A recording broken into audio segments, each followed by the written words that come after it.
All right, so welcome back to the Branching Podcast. My name is McKinley. This is Tito, and today we got a special guest, Mr. Andrew Addy, Turbyville, South Carolina. He's also my brother-in-law. So, how you doing today, Andrew? I'm doing well. How are y'all doing? Doing good. Doing good. Thank you so much for being here, and we're gonna ask you a few questions, and it's gonna be a great time. Yeah, looking forward to it. All right, Tito. So, question number one for you, Andrew, is who are your top three people in the Bible and why?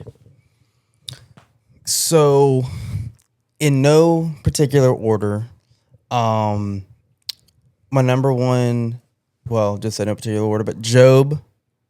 Job is, his story is just absolutely incredible. Job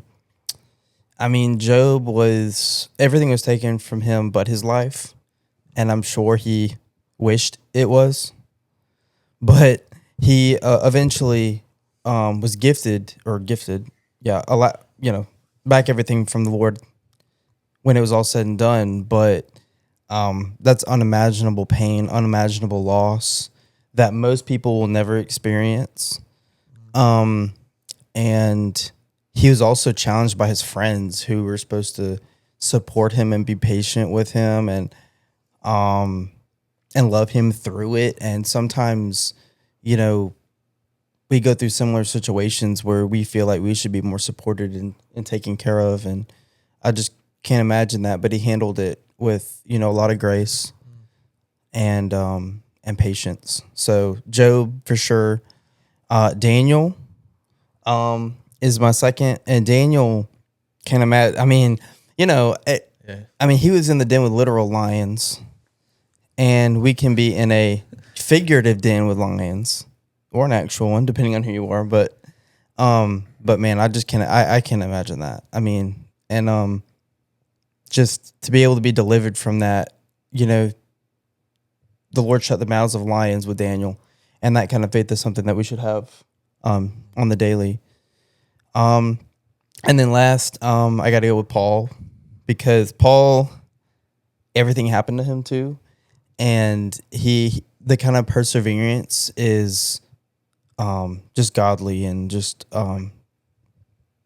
absolutely just admirable, I guess, just to go through everything that he did. I can't imagine that. It's hard to wrap my head around everything that he did, everywhere that he went, everybody that he met, and his initial conversion.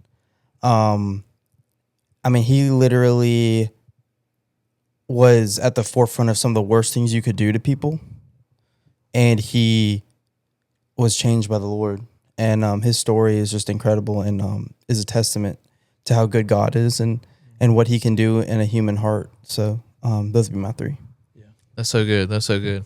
I've we actually in life group, I think like almost a year ago or 2 years ago, looked at the book of Daniel. Yeah, crazy book. And then to look at Paul and Job, and we actually looked at Job too. I think that was like 3 years ago. We studied like the entire book of Job. Do you remember that too? I don't know if I was around yet. Was I around yet? Oh yeah, I forget. Because I know y'all did. Yeah, I wasn't around either. I forget you're like a new unlocked character in Yeah, in the family and in the church. Yeah, my memory is like 2.5 to 3 years. Yeah, that's true. And then, but it feels like, honestly, it feels like a lifetime for me though. Like, we read Job though. We read Exodus, I think, all the way through as a life group, and then we read Job. Yeah. That was actually before Tito pulled up on the scene too. But then when you pulled up, we were looking at Daniel too. That was around the time. Yeah, looking at I remember Daniel. that one. And then before that, y'all did the Gideon Bible study too. Yeah, I think that's so good. But yeah, we look at these people's lives and we're like, we look at our lives too, and we're like, how could God allow this, or how could God do this to me, and stuff like that. But he allowed Jesus to go to the cross. He allowed Paul and all of his disciples to get martyred, and stuff like that. But there's a quote that the martyrs, the blood of the martyrs is the seed of the church. It's where sprouting comes from. It encourages other people to see people that bold in the faith to carry on even to the point of death. It moves the church into revival in some sense, to see people really truly living out the faith, and then for them to fully commit to the Lord to the extent of death and torture. It's just gnarly. Tito, you got anything you want to say? Almost every, I guess, character in the Bible, I want to say most of them, almost all, like struggled any way, shape, or form, like Yeah, sure. temptation, sickness, losing everything, like Job. Daniel, he lost his position. You know, he got betrayed pretty much, and he was in, the lion's den, which is crazy. Yeah. And the last one, Paul. Paul is very, very motivational and like very crazy story because he went from persecuting the Christians or the Jews, and then being transformed with that encounter with Jesus, and like look at all he did. So I mean, he was like, wasn't he like the missionary too, like one of the first missionaries, and Yeah. Went to Asia. yeah, he did all of that stuff, and like the torture he went through, and he ended up seeing the grace of God. So I mean, a lot of people in the Bible go through a lot of troubles, and like they're examples to us to like keep going. You may lose everything like Job, or you may be betrayed and thrown in a pit of lions like Daniel, or you just you might see people may never change like Paul, but they end up changing through Christ. So I mean, there's hope living the Christian life, and those are good 3 examples that Andrew picked. Yeah, good. I heard like this sermon last night. Shout out Michael, but from Berno. He was talking about like he preached at Compassion last night in Florence, and he was talking about how like many of us think the hindrances are in our life, what good can come of the hindrances that happen in our life, right? But really, they're opportunities to show Christ to people. So like Paul was in prison, and he was still talking to like all the Roman guards about Christ. He was talking to all of his like Jewish and Gentile like prison like people, like the people who were prisoners with him. Like he used all those opportunities. They were hindrances in the world's perspective, but for him they were opportunities to share Christ and to be the light. So I think that's like really good. That we think that the stuff in our life happens and they're just hindrances. They're meant to keep us from God, but no, really, it's God uses those things to allow us and to speak through us and to show light to people. That you can do this. So, Oh yeah. Yeah, like use every moment to honor the Father, like whether it's good, bad, ugly, always be representing the Father in every form or aspect of life. So Yeah.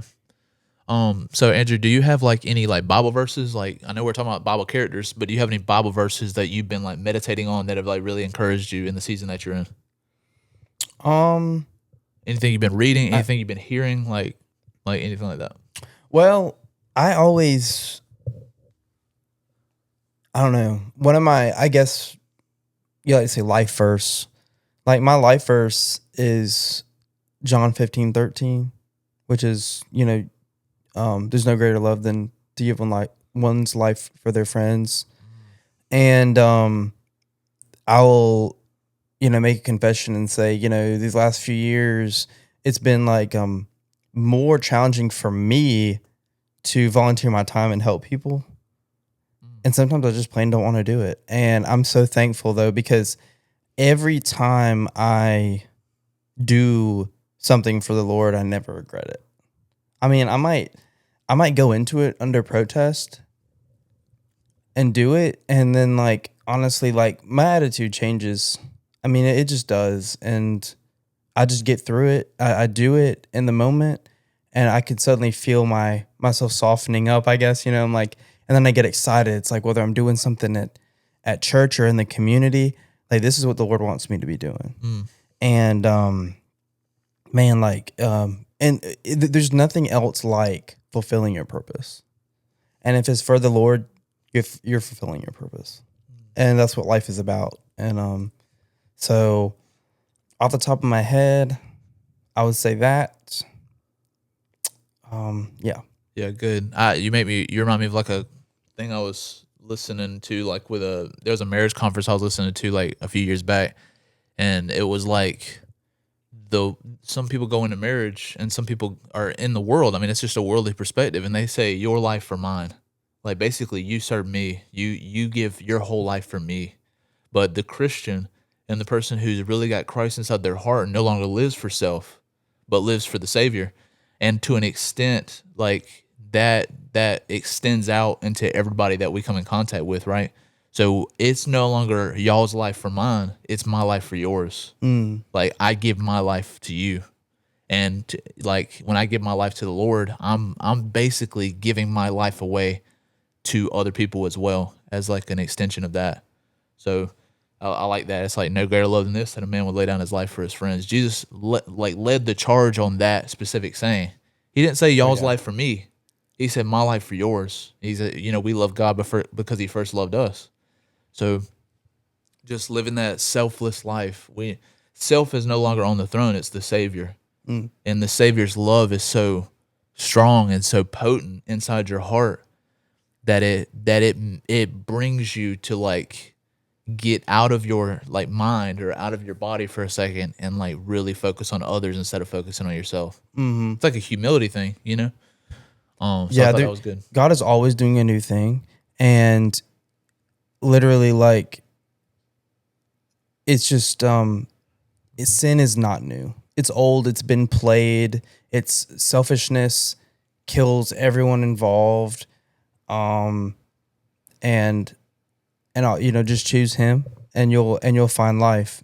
And in that new thing, and his things never get old. So Good. I just thought of that, want to add that. Tito, you got anything you want to say? That's good. No, it's interesting you say that verse because not many people like put that one up there, to like, it's like most verses are like encouraging or whatever, like keep going, like a psalm or Jesus gave his life for the world, stuff like that. But for someone to like put themselves in the verse and like give themselves up in the verse, that's very interesting. Like not many people do that. So I thought that was pretty cool. Thank you. Yeah. Yeah. Me and Tito have been in the 2 Corinthians lately. And in 2 Corinthians chapter 5, we just read that I think last week or something. Yeah, I just want to read this last thing. You can say what you're going to say. Or actually, you're going to say what you're going to say, and I'll just read the verse after. Go ahead. No, I was just responding to him. You're just saying cool. Yeah. Appreciate it. Yeah, but in 2 Corinthians chapter 5, I think it's verse 15, this is what it says. It says, and this is so fire. It says, 2 Corinthians chapter 5, verse 15, it says, for the love of Christ, starting in 14, for the love of Christ controls us, because we have concluded this, that one has died for all, therefore all have died. And he died for all, that those who live, talking about us, might no longer live for themselves, but for him who for their sake died and was raised. So it's like when Jesus Christ shows up and he says, no, I'm going to give my life for you, it does something in the heart. I mean, it's kind of like when your wife, dies to herself or like serves you in a certain way, where she gives up something that she really cared about, or like let's say she had plans and she gives them up in service of you, or like trying to help you with something. It does something in the heart where it's like, it changes it. You no longer are focused even on what you wanted to do. It's like, no, she loved me so well that I want to love her even more, It just does something. It like, when love enters the heart, it like protrudes back, and gives love back. Like that's how it kind of works. Yeah. But, yeah. Yeah. Just serve all the time to like, that's kind of what you're saying in a way, So. Yeah. Good. Tito, you got another question? Yeah, I got the next question. So what do you struggle with most when you follow Christ, like in your day-to-day walk, or what you learned over the years? Like, what do you struggle with the most when following Christ? Pride, just because, as a man, I mean, I think men and women both struggle with it. Mankind in general struggles with it, but it's different. And I think more emphasized in us men, because when our role, especially in the West, but when our role is like challenged in life as it is traditionally, our role traditionally, it just does something. I mean, like, what do you mean you don't want me to do it that way? Or blah, blah, like, and that has affected me far more than I ever thought it would, Yeah. Because I think I'll speak for them, not for me. My grandfather, extremely humble. Like, I come from like a pretty humble raising, I like to think. And sometimes I look back on it and I'm like, I never would have I know that's not what the right thing to do. Like, what am I doing? Like, I kick myself for being wrong, but like, no, I mean, I'm no better than anyone else. I mean, my pride gets in the way, you know, and as you grow in your faith and your walk, I think you become less prideful. Like you should be, but like, man, like I struggle with that, like far more than I ever thought I would. And it just manifests a lot because especially now that I'm a husband, like, man, like I have a godly role and roles, plural, that I need to fulfill. And man, the desire is growing for me to do just that every day and do it the right way. And yeah, like you're going to make mistakes. Just, you know, that's okay. Don't kick yourself too hard for that. Just apologize, do what you can to fix it. But pride in the moment definitely gets me often, more often than I like to admit. Yeah. No, I mean, bro, there's no better answer that you could have given with that. Cause I tell the discipleship group, Spurgeon used to say that pride takes more colors than like a chameleon. It has more colors than a chameleon, and it has more phases than the moon. So it takes different forms. You know, you might think that you've spotted pride in your life, but I'm saying that pride like masks itself and it transfixes itself to like maintain its livelihood inside your life. You know, and Dwight L. Moody, he was a famous evangelist in like America in like the 1800s, 1900s. And he said, there's been one man that has given me the most trouble in my life, and that man is myself. And I cannot agree more that I've caused the calamity in my life. I've caused the most calamity in other people's lives. Like, I've been selfish. I've been arrogant. I've been prideful. I've been, you know, just, I mean, like, I tell y'all this all the time, but, like, be the first to repent in your household. Like, be the chief leader in repentance and restoration. Like, seek reconciliation with your children and with your wife. Like, and I'm trying to live that out daily, you know? Try to, like, die first. Be the first to die. Like, we want to race to be winners, you know what I'm saying? We want a race to be the best. But no, Christ is asking us to be the first to die. You know, because that's really how he can use you, is in your weakness. Oh, yeah. So when you admit your wrongs and you die on that hill and you kill pride in your life, that's when God can really do something magnificent in your marriage, in your fatherhood, in your job. Like, just die to yourself, you know? Yeah. And it's not fun. The world hates that type of language. But no, I mean, that's what Christ calls us to die. Yep. And you know what? That's what produces life.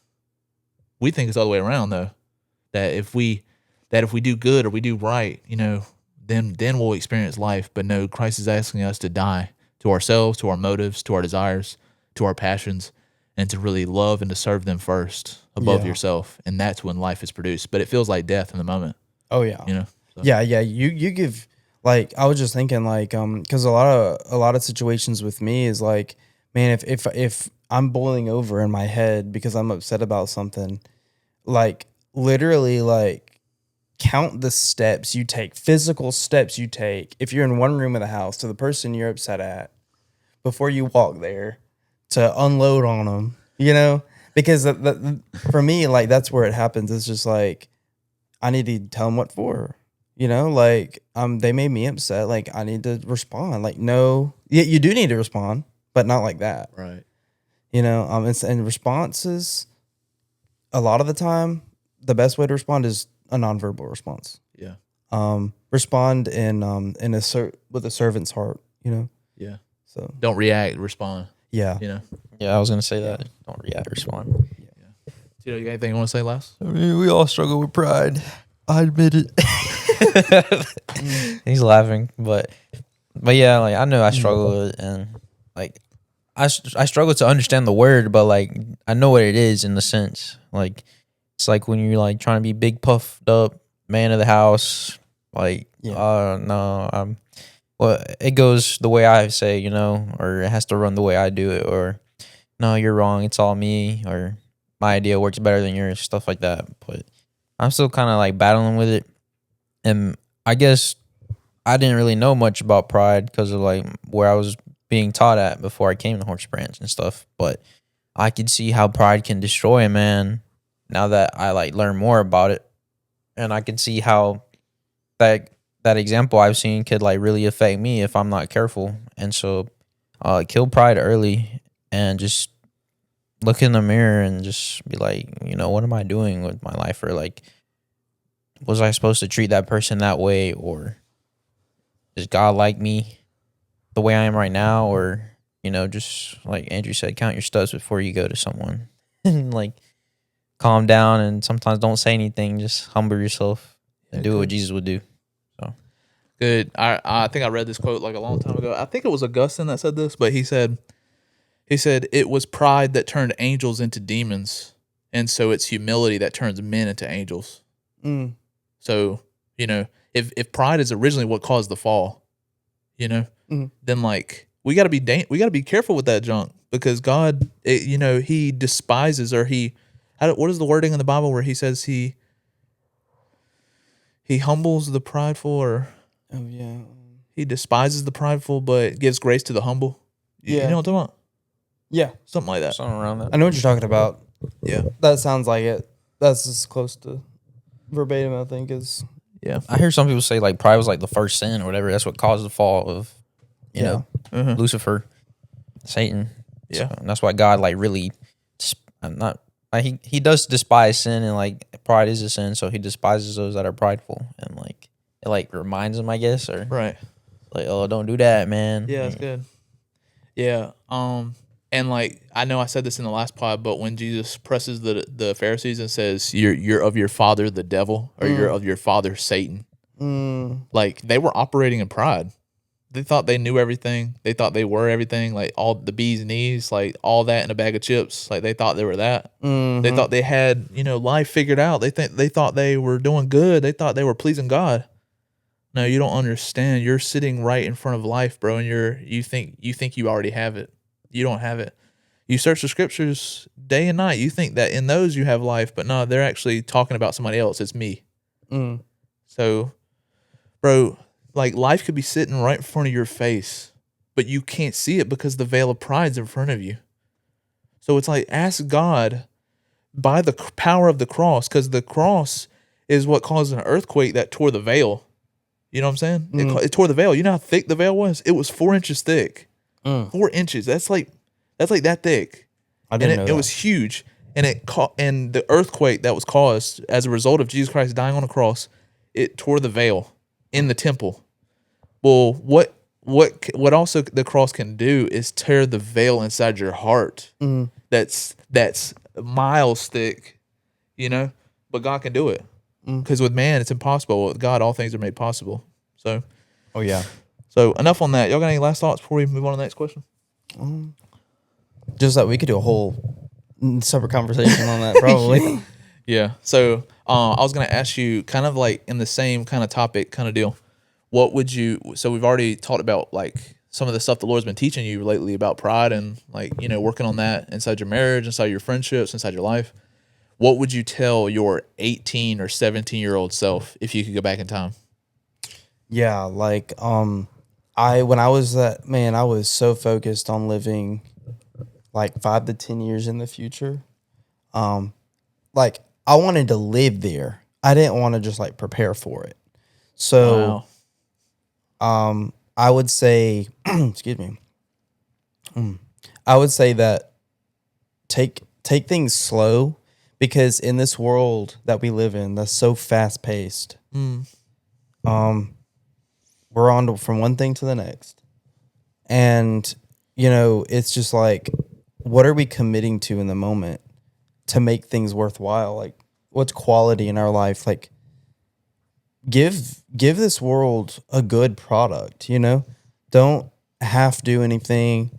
Don't, slow down. And, like, I didn't have a job when I was in high school. That's one thing that I would, and if we have kids one day, which I hope we do, that, that's what I want them to do. At least get a part-time job, stay in school, learn something new, learn a craft, but slow down. Take time to live life.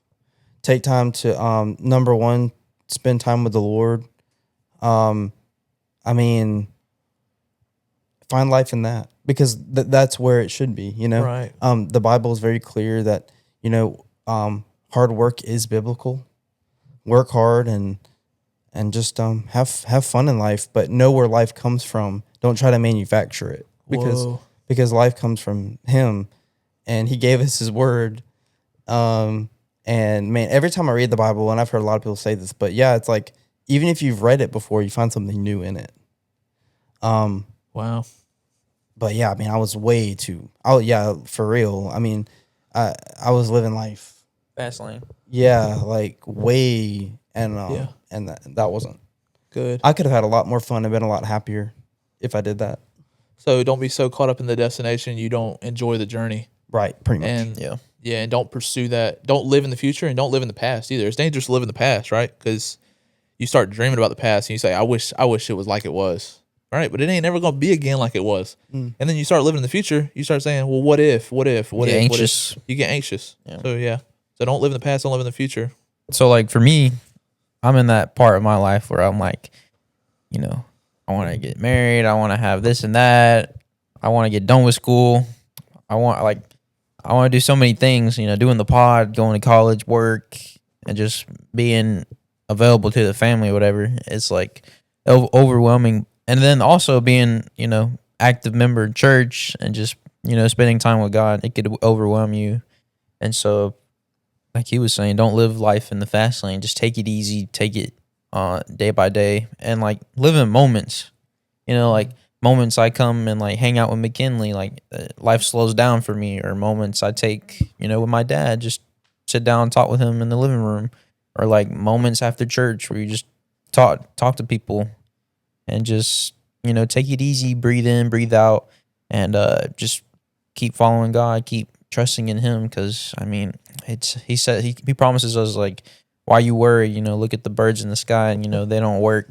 Good. You know, and they still have something to eat. So God, your Father's going to do the same with you. So take it easy, enjoy life, don't rush things, and there's a time and place for everything. And when that time comes, you spending your time with the Lord prepares you for when you need to do that task, or the time has come to do that. So yeah, take it easy, and spending time with the Lord has really calmed me down. Like McKinley talked about, thinking in the past. The past can haunt you, but live in the present now and work on a better future. Good. So don't be anxious, trust in the Lord, and that's all I'll say about that. Yeah, so good. I just got to say one thing, and then Andrew, you can add on to that if you want. But I'm automatically thinking about the story of Mary and Martha.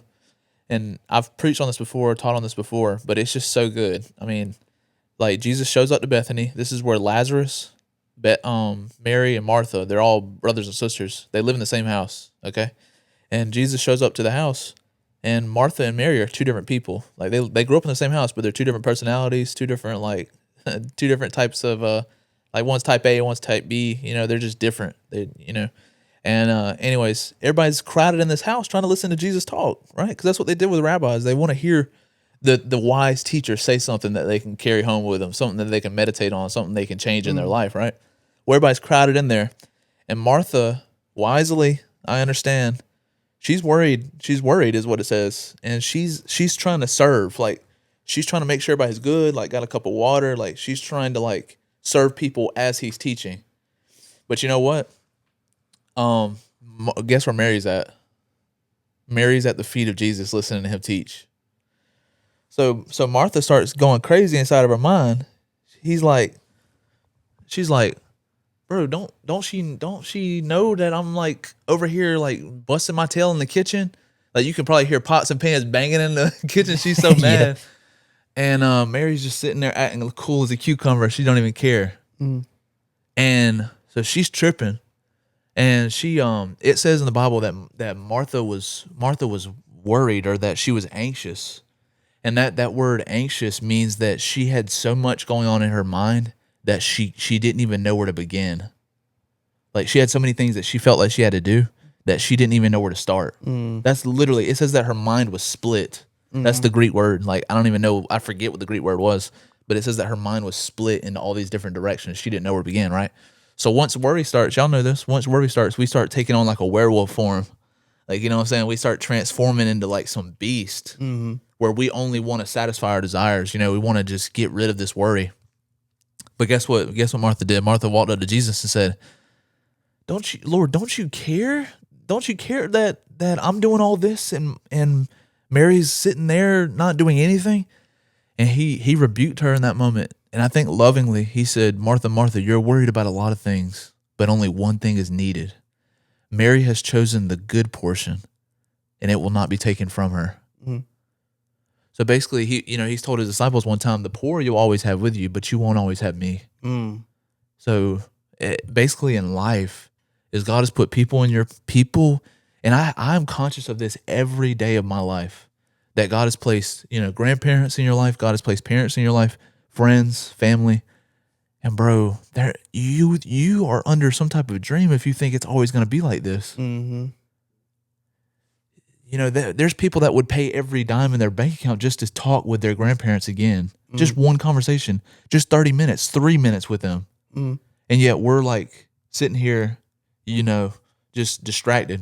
Mm-hmm. That's the word that they use. It was distracted, but she was distracted by many things. That's the word split. Mm-hmm. Yeah. So that's all I'm going to say. I yapped for like a solid 3 minutes there, but basically, don't focus on the future. Don't focus on the past. Keep those things in mind, but focus, like plant the mind in the present and be there with your family, be there with your friends, be there with your wife, with your children, like be there, Mm-hmm. and I'm just trying to live that out and not worry about the future, because you could die tomorrow. All that worry was wasted today if you're going to die tomorrow. So that's all I'm going to say. That's good. Yeah. Any last thoughts on that? No, it also says in the Bible, every day has its own worries. So just, live today, and then the next day will have its own worries. So Good. Yeah. Tia, you got any questions? yeah, I got the next one.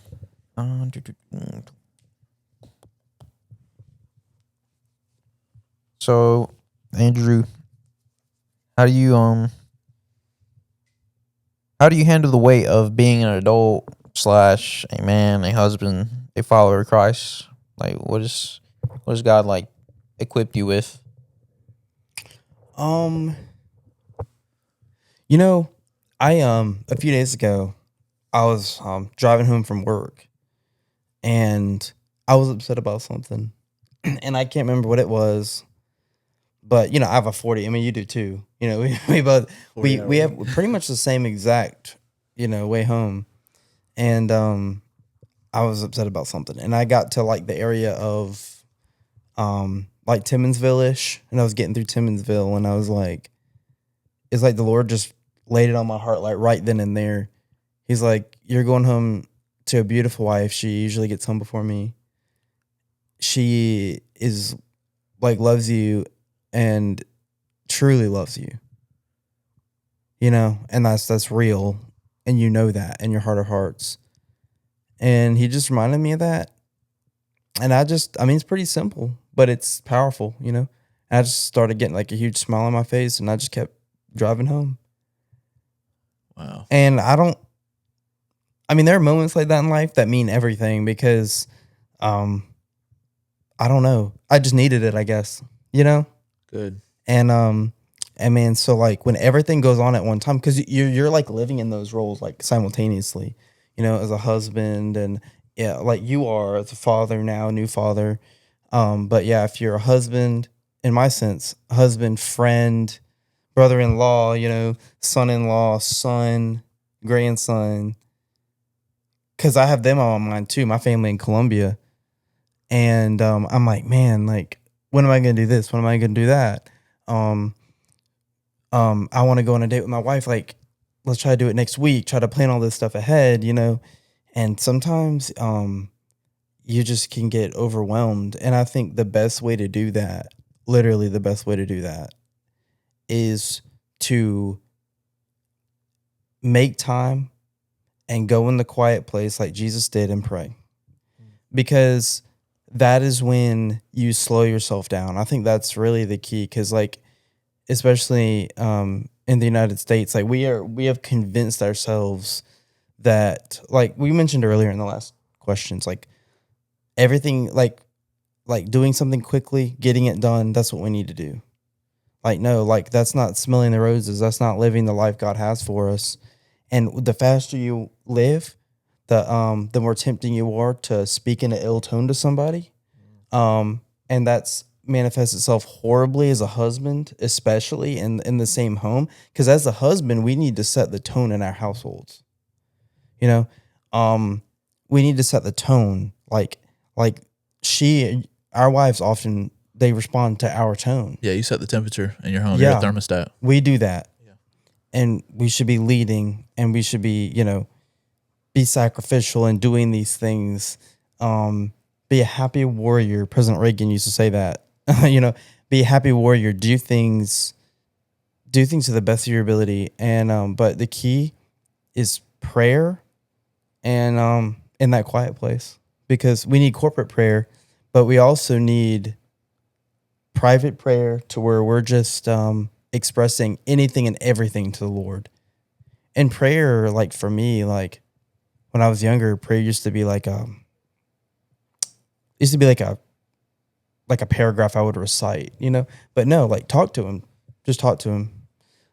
He, like you said before, you told me time and time again, he knows what you need before you ask him.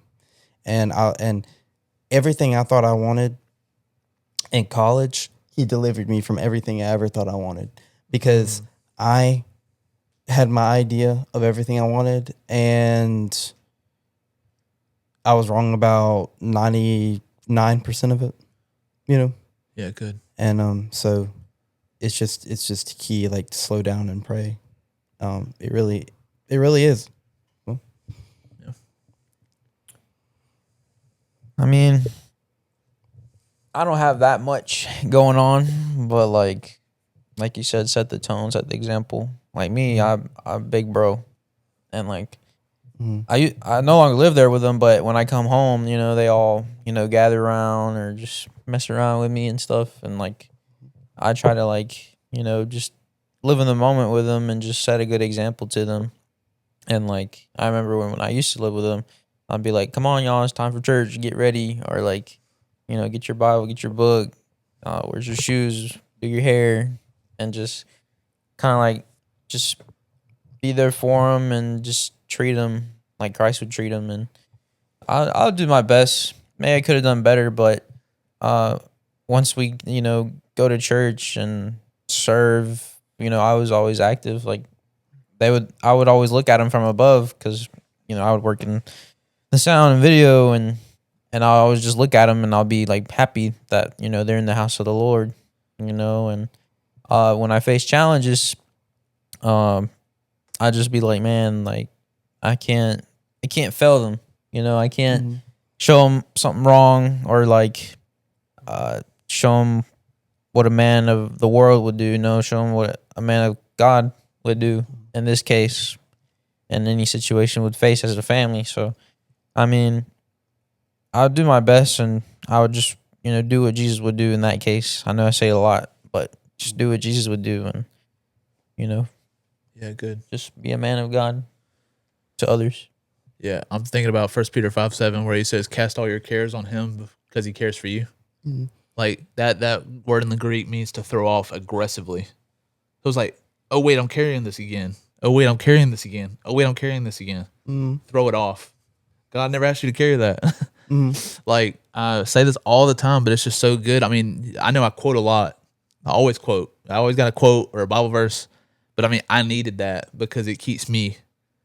It circulates my brain, and it also encourages me when I encourage others. You know what I'm saying? So, but like, to throw it off, man, throw that junk off. And I taught you, what you did is what I do. Like when I'm worried about something, I literally pray to the Lord, and I say, Lord, I'm trying to carry this in my own strength. Or I've felt the Holy Spirit impress me before, and say, oh, you're trying to carry this by yourself, or you're trying to carry this again. And so I just verbally say it and say, Lord, you can have it. And Martin Luther, I say this all the time, but he said, pray and let God worry about it. And God don't worry. And yeah, good. And that, we're all so overwhelmed by the weight that we carry day to day. Like, I know you don't have a husband or wife yet, or not husband or wife, a wife and children yet, is what I meant to say. Wife and children yet, bro. But you still got weight. Yeah, we still carry weight. You still got weight, bro. And I don't think people understand that. I don't think adults understand that children carry weight. What are they carrying? Pay attention to what they're carrying. And don't say, you don't know what tired is. Or don't say, you don't know what heartache. You ain't never gone through nothing. Don't say that to children. You know what I'm saying? Yeah. They have. I remember vividly what it was like to be a child. And my parents protected me from a lot of stuff, okay? But they didn't protect me from this. See what I'm saying? There was a lot going. There's a weight going on in here. Where I was bullied in elementary school, bad. Like where I used to take certain routes in the halls. Like I used to go to the bathroom, bro, during like transition periods and stuff like that. I used to go to the bathroom to avoid seeing my bully. Oh yeah, You see what I'm saying? I used to get bullied, bro. I used to, struggle with a lot of stuff. I had like addictions. Like I had worries. You want a girlfriend at that point, and you just can't make it happen. Like everybody around you seems to be so much cooler than you, so much funnier than you, bro. There's a lot of weight. Want to fit in? You want to fit in, yeah, and stuff. And you're just so there's a lot of weight that children carry. That's what I'm saying. Yeah. And one thing I do is just throw it off. Just say, Lord, Jesus said you can't even change a single hair on your head from black to gray. What are you doing worrying? Mm-hmm. He's like, you worry about what you gonna eat, what you gonna drink, what you gonna wear. But I say, don't worry about tomorrow. Don't consider the birds, consider the lilies. Like, so that's all I'm gonna say there. But cast all your cares on Him because He cares for you. Like, He can do it. So, Amen. We got time for one more. Yeah, I was gonna ask him about the dating if you want to. Yeah, you got it. Okay, You can ask. all right. So obviously, big topic, and I was talking to Tito about talking about this like in a fuller video, dating and singleness and stuff like that. Yeah. But so obviously during college, you were single the whole time, and you were going through daily thoughts, like you had like potential, like girls that you like would like to date, like to pursue and stuff like that, and it just didn't work, whatever. Which same scenario. But what would you say to those that are single out there that are really wanting to find a wife one day or find a husband, and what would you say to those who are currently dating? What would you say to them? And maybe engaged too. That'll be the third topic, like people who are currently engaged, because you just got out of that. Yeah. Man, like it's one of the hardest things. I'm 27 years old, working on, getting to 28, if the Lord sees fit, right? And in these 27 years, I would actually put the desire to have a girlfriend and to get married thus far in my life, probably, and this is no joke, probably like my third or fourth hardest struggle I've ever had in my life. And I really think it deserves a spot that high. Not that we should meditate on our, like struggles, like our heartaches and all that, but I would put it there because you spend every single day with that cloud over you as a single young man, like I did, wanting that more than maybe as much as I wanted to eat Chick-fil-A every day, or Be a politician. yeah. Oh yeah. I used to want to run for office. Man, I had this idea of what I wanted. I had all this stuff, and man, I wanted a girlfriend so bad. And man, it was just, I was doing things that I shouldn't have been doing because I wanted to just be around girls. Like I didn't smoke, drink, party, nothing like that in college. And while I've never smoked, I will say that in grad school I did go out a few times. And it's confession, I did go to a few bars, and I shouldn't have been doing that, And it only happened 3 or 4 times. But man, I was in that position just because I wanted to be around people. And it's not like something happened every time I went out, but I just wanted to be, and it was going nowhere. And so I would say like it was just stagnant. There was no growth. The Lord was not in it. Right. The Lord, cannot be in the presence of sin. I mean, like, and so I would just say, stay busy. Like I said earlier, like the Lord admires a hard worker. It's biblical to be a hard worker. Well, for men and women, one of the best things you can do is you need to distract yourself. It's not the right, because we don't need to distract ourselves. But you need to work on yourself, kind of deal. Yeah. We need to provide the proper perspective. You don't manufacture that. Like the heart automatically drifts away from things of the Lord, like just naturally. So you need to be able to cultivate those seeds, like you talked about earlier, like way at the beginning of the podcast, where you talked about the seeds of the like disciples. It's kind of like laying a foundation, and so what you need to do is you need to lay a foundation for your future boyfriend, girlfriend, spouse by doing the things of the Lord, and then the rest of it will be added unto you. Good. And that is honestly one of the hardest things you could possibly do. And I knew that as a believer. Man, I knew it. Like I took steps in my faith and growth in college. And my college pastor told me multiple times, he's like, man, you've come out of your shell. You come out, I mean, out of hundreds to maybe 1,000. Because at one point, we had the largest student organization at the University of South Carolina. We did one at one point, and which is a blessing, which is crazy to think about. And he came to me specifically and told me that, and I was like, wow, like you saw me and through all these people, like, and the foundation will be laid for your future wife or your future husband the same exact way, because they're having the same thoughts you are. Right. They are not different. We're not so different from each other. We want the same things, but you have to provide the Lord will give you the proper perspective. And it's like, how do the things get added unto you? Well, they get added unto you by attending church, by volunteering in the community. Good. And honestly, when you pray, you have no idea about the Lord's timing or what's going to happen. Right. Like I said earlier, Be ready. That's your responsibility. Yeah, like I mean, and he or she, if it's the Lord's plan for your life, he or she will be there. Yeah, good. They will be there.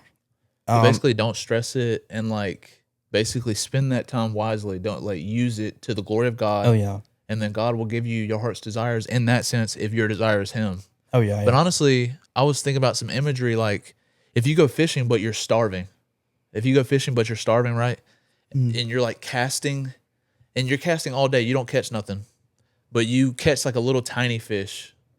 Like any other fisherman would just let that little fish go. You know what I'm saying? But you're starving, so you just take whatever comes at you. You know, but like that's how people who are in singleness operate. Is we're desperate. There's a desperation. You know, there's like a heart's hunger that's trying to be fed, and so you just take any little thing that comes along or that gives you attention or that bites the hook. You know. When really you should already be fed by the Lord, and don't take that as like a rebuke, but just try to be fulfilled in Him, you know? Try to work on being close to Him, being in proximity to Him, being satisfied with Him, because if you go in a relationship trying to be satisfied or fully complete with your spouse, like they won't meet that standard because that's a God-sized hole inside your heart, you know, that only God can fill. And so they won't meet that standard. So just go fishing, like looking for a potential, you know, mate, but don't go hungry. You know, go having worked on yourself, having put in the time, having put in the work to work on your, you know, go to therapy, like go to therapy, go to like read the word, become strong and astute in the word, and like develop a prayer life, because people end up missing, like I said this last time, but they end up missing like paradise because of their preferences. Oh yeah. So like you know, you just take whatever comes at you, you know, but it might not even be healthy for you. So yeah, so that's good. But, I mean, it's a plague. So you got anything to add before we go into dating? People who are currently dating. I mean, it's funny you bring up the fishing imagery, because like me and this guy, Omar, you know Omar, Yeah. we always joke around because we're both single. And I'm like, you fishing any lately? He's like, nah, not yet. Still fishing. Like nothing's bitten yet. But yeah, like Andrew said, use that time of singleness, because singleness is a blessing too. You know, God gives you singleness to like, you know, use that to work on yourself and to mainly seek Him. And what you want as a future godly marriage is, you know, where y'all both, it's like a triangle, like y'all both looking up at the top, which God is at the top, and then y'all both getting closer to each other while seeking God. So like that. So like a triangle. Seen that somewhere. But yeah, just take your time. It can get boring, but just focus on yourself. And I'm in that stage too, so I can relate. But it'll pay off in the end. And don't be so desperate. Good. And like I'm thinking about this too with the fishing imagery and I'll say this last thing, but Peter Peter had been fishing all night before he met Jesus. They fished all night, right? Him and the sons of Zebedee, like John and James and stuff like that. They had been fishing all night, bro, and they didn't catch anything. They did this for a living. They didn't catch. And so this is their livelihood on the line, right? This is like how they're going to feed their family, and this is how they're going to make money. They're doing this all night. And you can imagine, what if they had caught some things and they had gone home early before they met Christ? You know what I'm saying? So it's like fish all night, and you might have been doing the same thing you've always been doing on the same side of the boat. But what did Jesus say? Fish on the other side of the boat. Do it one more time, but on the other side. Yep. And they thought they knew what was going to happen. They thought, Lord, I mean, come on, we've been doing this all night. We know, like, nah, just trust me. Yeah. And they had got more fish than they had even wanted, or in some sense needed. And they had gotten more fish than they had ever seen before in their entire life. It filled up 2 whole boats, just from one cast. So it's like you do things the way the Lord tells you to do it, and He'll give you more fish than you could imagine. He'll give you the best, the big catch. Yeah, so. Good. All right. So dating, and speed run. I mean, yeah, there's a timer and everything, but bro, we can go past that or whatever. But say what you're gonna say about dating. Like, what would be your encouragement to those who are dating? My encouragement and engaged or looking to get engaged. Go ahead. Yeah. My encouragement to those who are dating is don't necessarily. Well, I have a piece of advice first. Don't necessarily give attention to those who are just mildly interested, or who you think are. Don't give yourself, and I don't just mean physically. And, and thank the Lord, one of the best decisions I ever made was save myself until marriage. But not in that context, but just in the talking stage. We like to talk about the stages, the talking stage. Do not give yourself over. Don't, there's certain things that you need to do practically with somebody. And the number one thing you need to do is you need to, in a sense, vet their faith. I guess only the Lord knows the heart, but do not give any weight, put time in a relationship with somebody who has not put their faith in the Lord Jesus Christ. It will, and I will use very bold, imagery. It will crash and it will burn. Yeah. And missionary date. Marriage is only meant for one man and one woman who know the Lord. That's it. Or who are equally yoked. Yeah. And missionary dating is one of the worst things you could possibly ever do. It will destroy both of you, and you won't end up fulfilling the Lord's will for your life. And those who are dating and engaged, you're about to embark on something. One of the greatest blessings. My wife is the greatest blessing in my entire life. After salvation, and the number one, in a nutshell, what you need to be doing is glorifying the Lord. You encourage each other, push each other daily. Right. And really you're about to embark on that. And we've been married for about 10 months. And in this 10-month time span, and I don't know if you'd still call us newlyweds or not. I guess you would. I mean, it's under a year, but as a newlywed, I would say that everything that you did, maybe not everything, but almost everything you did before, I'll just say this, you're not your own person. And it's not 50%, 50%, it's 100% and 100%. Right. And if you ever have any worries or anything, even if you've had a conversation with somebody, because, I've had to do this with my wife, I've had to just, even if she has quelled my fears or however you want to say, like if I have a thought or I'm anxious about something going on in my life, talk to her about it, talk to him about it, your fiance or your husband, your wife, like, communication is key.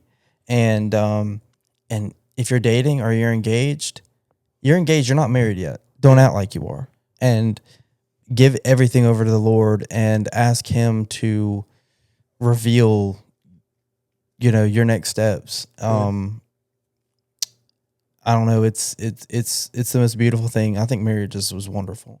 All right. So in a nutshell, for your advice for dating, in a nutshell, like all that you just said, what would you say?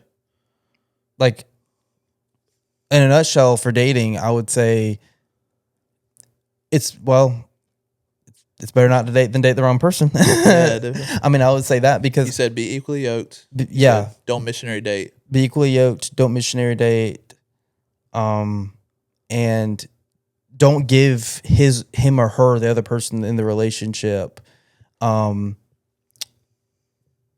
things that are not theirs.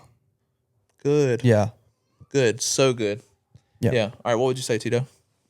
Your advice to dating? Which you could be outside of dating right now because I know you're single. Yeah. But you could still have some thoughts on dating. So what's your thoughts? What do you think? Missionary date, I guess. Since like, You mean don't missionary date? yeah, like don't do it. I mean, Looking to save somebody as a result of you're dating not gonna save anyone. Only the Lord saves. or So, change them. yeah, change or save them. Don't do it. Just don't waste your time. Just be patient. That's all I'd say. Just be patient, man. It's, as desperate as you get or as lonely as you get, Yeah. just be patient and it'll work out. Yeah. It'll work out. So Like, gas. Yeah. Don't be saving them with a mask and a cake, man. Ain't not worth it, man. yeah, like, Yeah. for me, I'm being real patient, man, and like patience pays off. Patience is a virtue, and like Promise don't be desperate. Don't the little bite you get on the fish, don't reel it in. Just wait for the big catch. Sure. So, Yeah, and like know what fish you're looking for too, because you don't want to just reel anything in because then you got to deal with it. You see what I'm saying? yeah, You got to deal with it. You got to clean it. Stuff like that. Like I know that's like a stupid analogy with fishing, but like Jonathan Pecluda says, if you go into a store or go into the mall, right, just looking for anything to buy, you'll buy stuff you don't need. Oh yeah, that's great. So, but look, you shop a lot differently and you save a lot more money when you go into a store knowing what you're looking for. Mhm. See what I'm saying? So that's the same with dating. Is like have in your mind, not like create all these different preferences, but have in mind that you want them to be an active serving member of a church. Oh yeah. Have in mind that you want them to love the Lord more than they love you. Have in mind that you want a prayer warrior. Have in mind that you want somebody who would be a good mother and a good wife one day. Have in mind that you want somebody who grew up. It's nothing wrong with growing up in like a really tough family, bad family. But that's like the majority of people. Honestly, we've all grown up in like pretty rough households and stuff like that.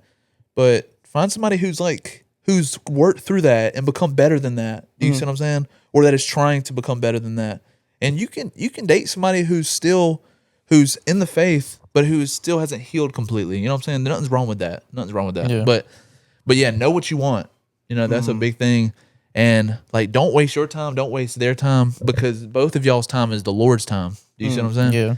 So make best use of the time, because the days are evil. And and basically, I was gonna say one last thing.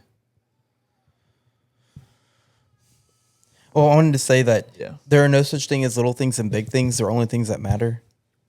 And I just wanted to say real quick, do not pick out something and qualify a person or say, yeah, all they do is get slam drunk every weekend. I shove it under the rug. Oh yeah, everything else is good.